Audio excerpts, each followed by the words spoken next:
historic battle fought between the British and the Indian forces resulted in the victory for the British.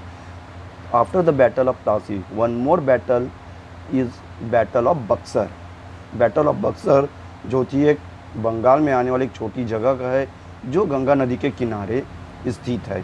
यह लड़ाई 23 अक्टूबर 1764 को under Lord Munro जो कि Britishers के general थे और हमारे भारतीय नवाब सिराजुद्दौला, मीर कासिम और शाह आलम सेकंड जो मुग़ल एम्परर थे उनके कंबाइन आर्मी के बीच में हुआ, जिसमें भारतीय नवाबों को इस युद्ध में हार का सामना करना। Company officials became nobs. What do we mean by nobs? After the Battle of Plassey, the Britishers forced the Nawabs to present them a personal gift like wealth and vast land. मतलब कि battle of Plassey के समय जब हमारे भारतीय नवाबों की हार हुई तो अंग्रेजों जो थे उन्होंने उनके ऊपर एक दबाव डाला कि वो पर्सनल गिफ्ट के रूप में उन्हें बहुत सा धन और ज़मीन गिफ्ट के रूप में दे। उन्हीं में से एक थे रॉबर्ट क्लाइव। उस समय जो अंग्रेज यह सब धन लेकर ब्रिटेन जाकर आराम की ज़िंदगी और ऐशो आराम से रहते थे तो उन्हें हम नॉब्स कहते हैं। After the battle of Buxar 1764 the company appointed the residents in Indian state. Through the resident the company officials began interfering in the internal affairs of the Indian state. Battle of Buxar के बाद अंग्रेज़ों ने अपना political power बढ़ाना शुरू किया और उन्होंने और भी कई स्टेट्स को अपने कंट्रोल में करने की कोशिश की। इसके लिए उन्होंने अपने रेसिडेंट्स और अपने खुद के लोगों को नियुक्त किया जिनके माध्यम से वे हमारे भारत के पॉलिटिकल या उस समय के क्षेत्रीय पर अपना प्रभाव डालने की कोशिश करते थे। Sometime company the force the states into the subsidiary alliance. और कभी कभार वे यह भी कोशिश करते थे कि जो राज्य कमज़ोर है वह अंग्रेज़ों के साथ मिलकर उनके अधीन काम करे। One such was the Mysore, who was under the control of the Hyder Ali and his son Tipu Sultan. उन्हीं में से एक राज्य था मैसूर जो उस समय हैदर अली और उनके बेटे टीपू सुल्तान वहाँ के शासक हुआ करते थे। In 1785 Tipu Sultan stop the export of sandalwood, pepper and cardamom. तो जो टीपू सुल्तान वहाँ का शासन संभालना शुरू किए तो टीपू सुल्तान ने 1785 को वहाँ जो अंग्रेज ब्रिटिशर्स वहाँ से ट्रेड करते थे वो उनको वहाँ से बैन कर दिया। ट्रेड करने की परमिशन जो थी वो उन्होंने कैंसिल कर दिया और वे फ्रांसीसी के साथ अपनी दोस्ती आगे बढ़ाने लगे। 4 war were fought by with the Mysore from 1767, 69, 1780, 84, 1790, 92 and 1799। इस प्रकार टीपू सुल्तान और ब्रिटिशर्स के बीच में 4 युद्ध हुए थे। Tipu Sultan was killed defending his capital.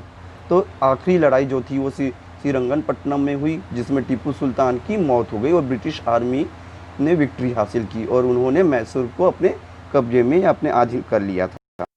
War with the Maratha. जिस प्रकार ब्रिटिशर्स ने टीपू सुल्तान के साथ युद्ध किया वैसे ही उन्होंने मराठास को भी युद्ध में हराया। तो उनके साथ उन्होंने उस वार को कहते हैं Anglo Maratha war. After the third battle of Panipat in 1767 they way divided into many states. लेकिन मराठाओं के साथ यह था कि जो पानीपत की लड़ाई 1761 में हुई उसमें उन्होंने अपने आप को गायकवाड़, भोसले, होलकर किसमें अलग अलग साम्राज्य स्थापित किए। But they are all under one that Peshwa. मतलब पेशवा उस समय जो सबसे ताकतवर रूलिंग पार्टी थी ये इन सबको एक साथ युद्ध के लिए इकट्ठा करके अपने पास रखा करती थी। Anglo Maratha war fought between this company. First war was the ended in 1782। तो सबसे पहली लड़ाई जो थी अंग्रेज़ों और हमारे मराठा के बीच में हुई थी वो थी 1782 में।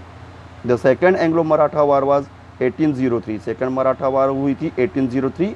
इस युद्ध में पेशवा या हम ये कह सकते मराठा के से उनके पास से जो उड़ीसा का क्षेत्र था वो अंग्रेज़ों के पास चला गया था। The third Anglo Maratha war 1817-19 crush the Marathas power. और जो थर्ड बैटल हुई एंग्लो मराठा वार उसको 1817 और 19 के बीच में हुई थी जिसमें पेशवाओं की या हम कह सकते हैं मराठा की जो पावर थी वो पूरी तरह से ख़त्म हो चुकी थी। अब हम पढ़ते the claim to paramountcy under the Lord Hastings governor general from 1813 to 1823 the new policy of paramountcy was intended. तो जनरल हेस्टिंग ने एक प्रपोजल रखा जिसे हम पेरामोंटेसी के नाम से जानते हैं। इसमें कहा गया था कि जो ब्रिटिशर्स है was greater than the Indian states, मतलब कि जो ब्रिटिशर्स है या उनकी जो पावर है या रूलिंग करने की जो क्षमता है वो इंडियन के रूलर से ज़्यादा अच्छी है, तो वो उनको अपने अधीन कर सकती है। सो टू प्रूव हिज इंटरेस्ट, तो अपने इस बात को सच साबित करने के लिए उसने एनेक्सेशन, मतलब कि जो राज्य कमज़ोर होता था या जिसमें उतनी क्षमता नहीं रहती थी, उसको वो ट्रीटी के द्वारा, संधि के द्वारा या ज़बरदस्ती अंग्रेज़ों के अधीन करने की वह कोशिश करता था, जिसे हम अलायंस भी कहते हैं। इसके तहत वह वहाँ के कमज़ोर शासकों को अपनी मिलिट्री और पैसों के द्वारा सुविधा मुहैया कराता था, जिसके बदले में पूरा पॉलिटिकल, मतलब कि वहाँ के जितने भी राजनीतिक है वो उसको अपने अंडर में करके रखते थे। In late 1830 the East India Company became the worried about the Russia as Russia might expanded across the Asia and enter the India from the north. इसी बीच जो ब्रिटिशर्स थे उनको एक और देश से इस प्रकार का कंपटीशन का सामना करना पड़ा, वो थे रशिया, जो एशिया में खासकर हमारे भारत में नॉर्थ वेस्ट के द्वारा आए। दे fought the prolonged war with the Afghanistan, और इसी के साथ उन्हें अफगानिस्तान के साथ भी युद्ध करना पड़ा। They fought the prolong war with the Afghanistan between 1838 and 1842 and establish the indirect company rule. So 1838 से लेके 1842 तक के जो हमारा ब्रिटिशर्स थे, हमारे पड़ोसी देश अफ़गानिस्तान से भी उसे युद्ध करना पड़ा था इसी ट्रेड के नाम पे, और उन्होंने इस युद्ध में, बैटल में अफ़गानिस्तान को हराकर उसे कंट्रोल में लिया। The Sindh was taken over 1843। Sindh का एरिया जो हमारे उस समय भारत में आता था, उसे भी उन्होंने महाराजा रंजीत सिंह को बैटल में हराया, डिफीट किया और उसे अपने अंडर में ले लिया। The kingdom and in 1849 Punjab was enact, और इस प्रकार जो पंजाब था महाराजा रंजीत सिंह के हाथ से जाकर वह ब्रिटिश के अधीन हो गया।